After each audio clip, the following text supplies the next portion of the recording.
breaking news from KXAN News. Yeah, we're starting with breaking news at 5 o'clock. We're tracking a fire burning in Llano County from our weather camera. The County Office of Emergency Management tells us it's burning off of East Highway 71 and County Road 307. As of last check, it's burned about 150 acres and is 10% contained. There are no evacuations in place right now. No buildings or people threatened, they say, but County Road 307 is closed. We do know that 3 aircraft are dropping water onto the flames. We've seen 2 or 3 of them fly over in this live picture. More air support is on its way. Others are using bulldozers to try and stop the flames from spreading on the ground. Now, we should note Llano is under a burn ban. No word yet what started this fire. We do have a crew headed that way right now. And David, how does the extreme heat play into all of this? Well, winter's actually our worst fire season, so it's not the only factor. But when you have a hot, dry couple weeks like we've been through, all the moisture gets sucked out of the fuels, and it makes fires like this potentially worse. Let me take you over to our weather radar, where you can actually see from our Granger radar east of Georgetown the smoke plume. There it is, coming from the point on the map between Kingsland and Llano. The smoke plume appears to be dispersing a little bit as for right now, but I'll tell you, I've been watching that live picture. The flames have been getting really excited and then dying down, kind of pulsing up and pulsing down. So we know the 10 agencies working to control that fire are working hard. Winds certainly important on a hot, windy day like this when folks are fighting a fire. 17, 18 mile per hour gusts in the fire zone, up to 22 mile per hour winds though from south to north in Georgetown. This is fueling another near record hot day. Absurd temperatures again. 108 for the firefighters in Llano, 106 in Austin, which has so far been our high. We'll probably end up at 107 in our 6 p.m. update. Coming up, we've got extreme heat continuing, what that means for your weekend plans, where and when we may also set the hottest temperature ever recorded on Earth. All right, David, thank you very much. Lawmakers at the Texas Capitol are set to finally pass a record tax cut this evening. And it's an $18 billion plan to save property owners some money, and we expect the governor to sign it by the end of the week. It still, though, faces some conflict in the House floor as Democrats try to amend that legislation. Our Ryan Chandler is live outside the House chamber. He joins us with the latest. Ryan. Well, Daniel, Jen, the plan that we expect the Texas House to finally pass tonight has been 7 months in the making. This has been the top priority of top Republicans for months, and it was a firm campaign promise by Governor Abbott. But still, it has not come easy. Remember, there are $18 billion on the line here, all aimed at lowering the taxes that you pay on your home and cutting the taxes that your school districts levy on you. The average homeowner could save up to $1,400 on this bill, and potentially a lot more if you're a business owner. There are some Texans who won't see many benefits, though, and those are renters and teachers. That's why we've seen a prolonged floor debate led by Texas Democrats on the House floor tonight to try to push even more into this bill. They hope to see some cash rebates for renters to try to bring their costs down, add bonuses for teachers, and increased public education funding.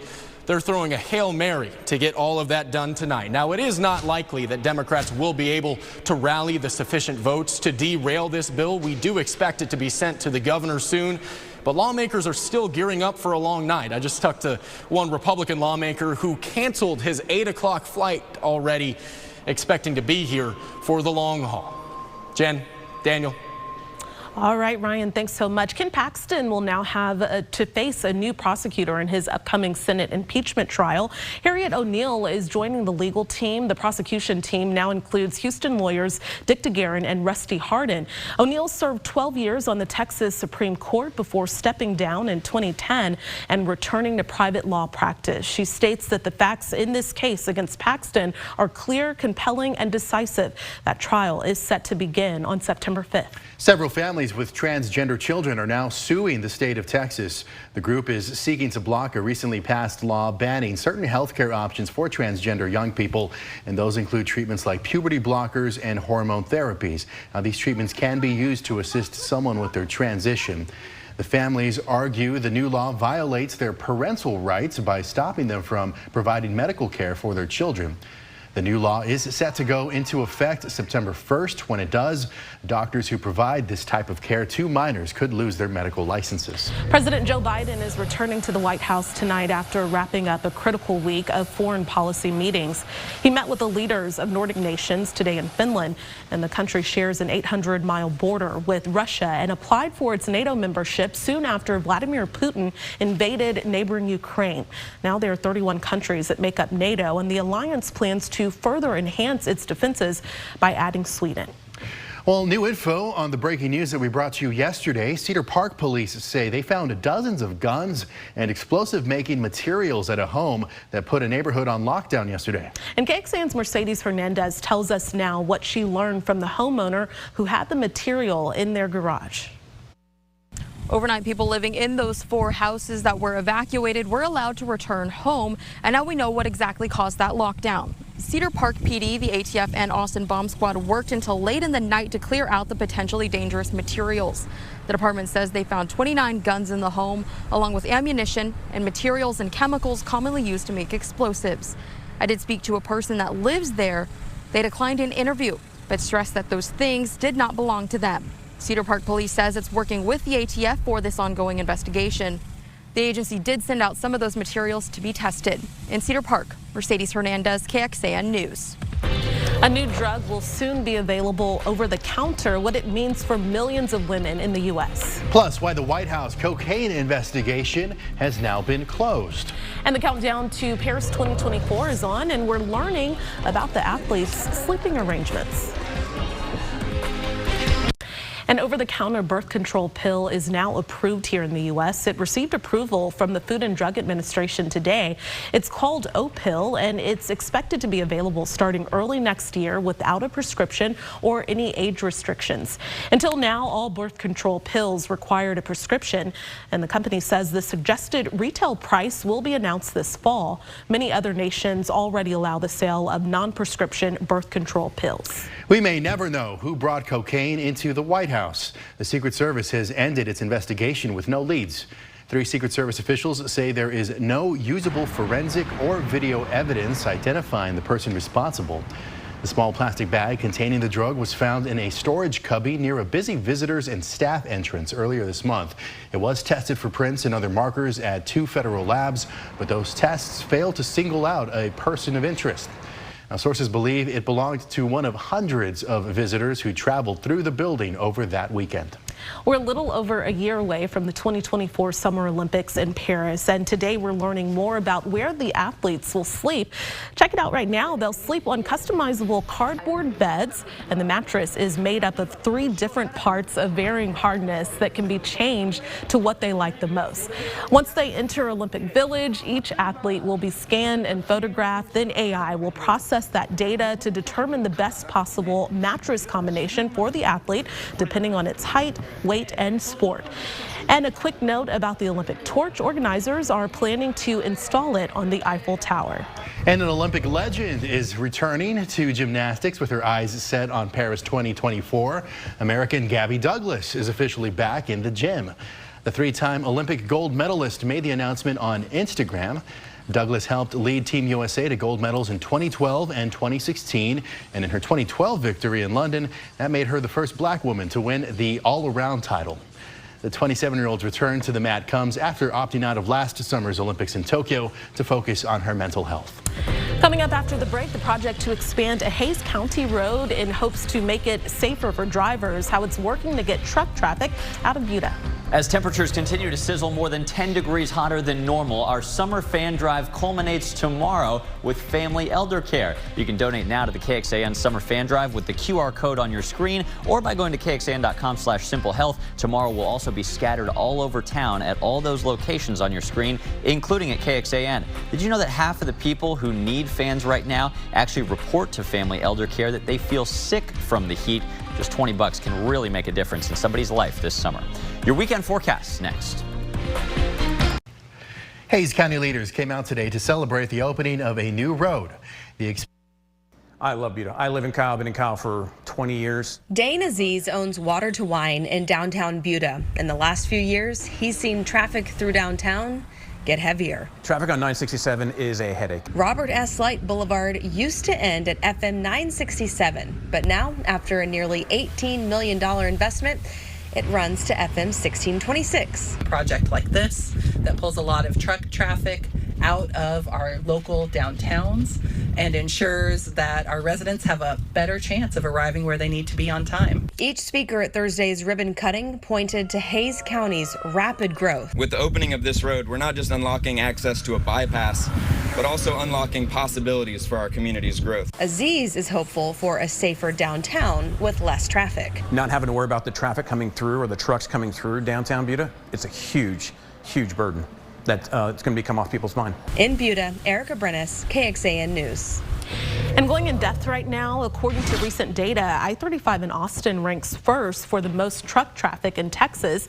I-35 also ranks third in traffic congestion in the state. A major contributor to this is the number of trips that start or end on I-35 in Austin. Now, data shows 80% of the 200,000 plus trips start or end in downtown Austin. Well, these brutal summer temperatures are leading to unstable air, and climate experts say that means more turbulence when you fly. NBC's Tom Costello has new reporting on how artificial intelligence could help air carriers make your flights smoother and on schedule. Good afternoon. We are on board this JetBlue plane in Boston. It's headed to London.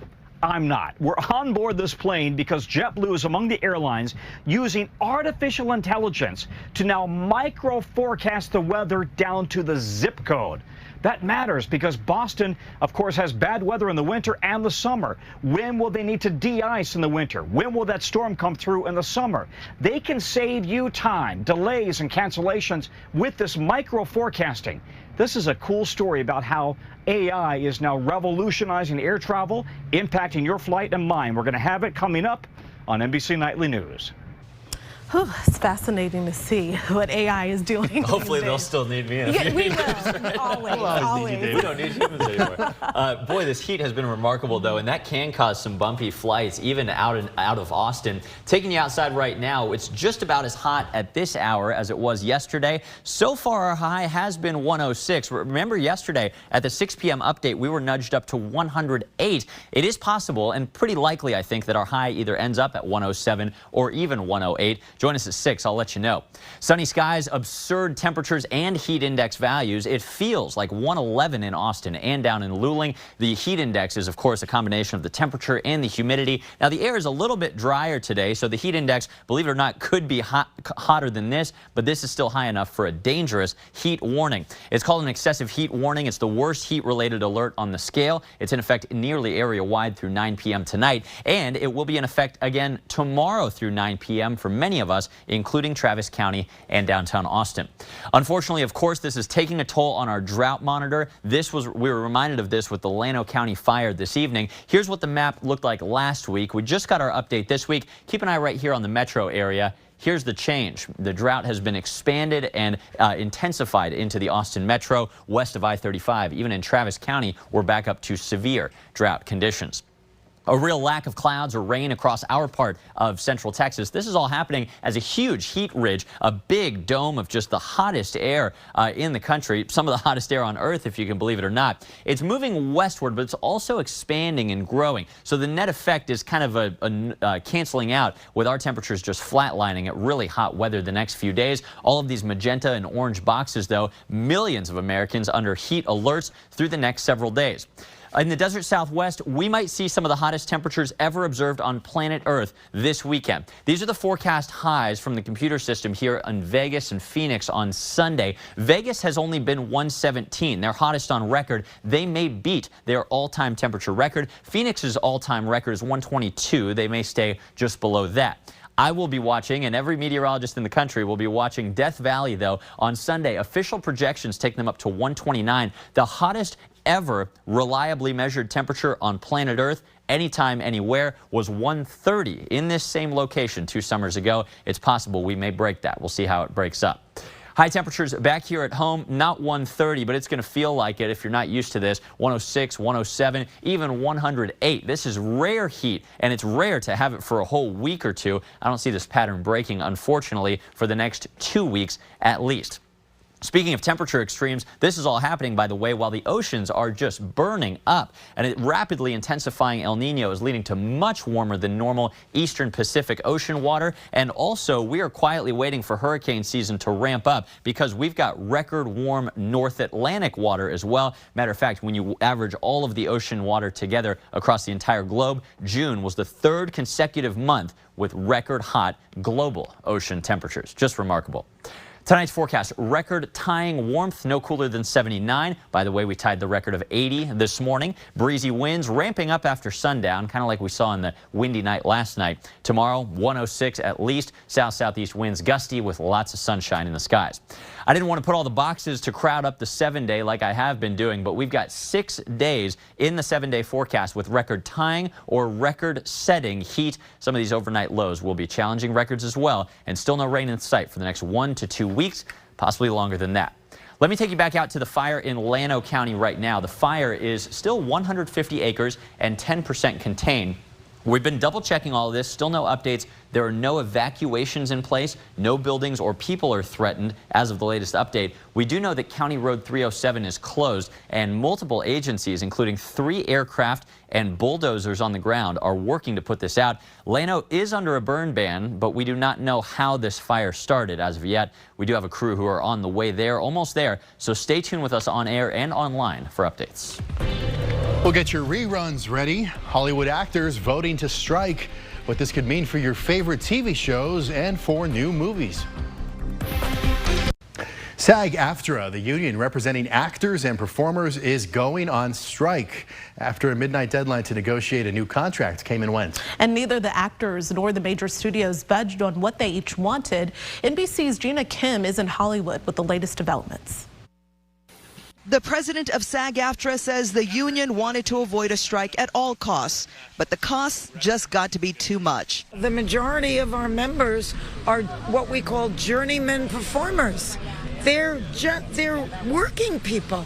The union, representing 160,000 movie and TV actors, hosts, and other performers like voiceover artists and television news reporters, has been negotiating a new 3-year contract with the major studios. But the studios, represented by the Alliance of Motion Picture and Television Producers, wouldn't budge on SAG-AFTRA's demands on wages, residuals from the streaming services, and language around artificial intelligence. Yeah, I think the fight is real.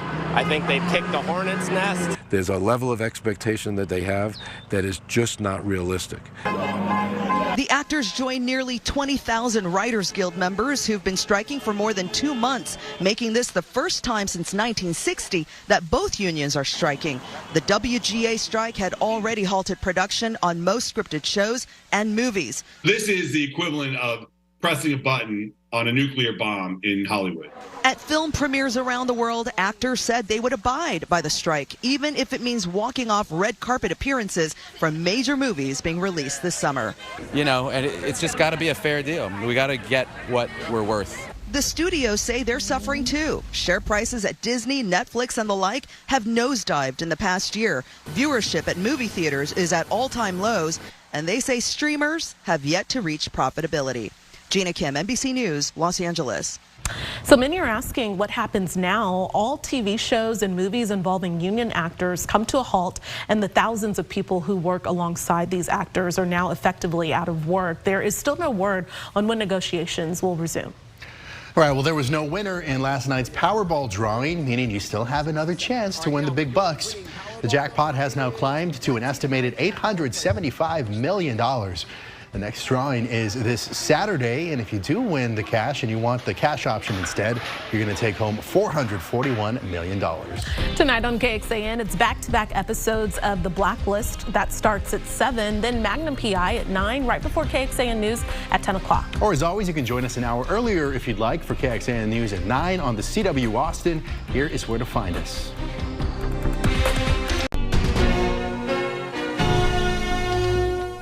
Thanks for listening to KXAN News Nightly. You can also listen to KXAN News Today every morning for more in-depth coverage of what matters most to you.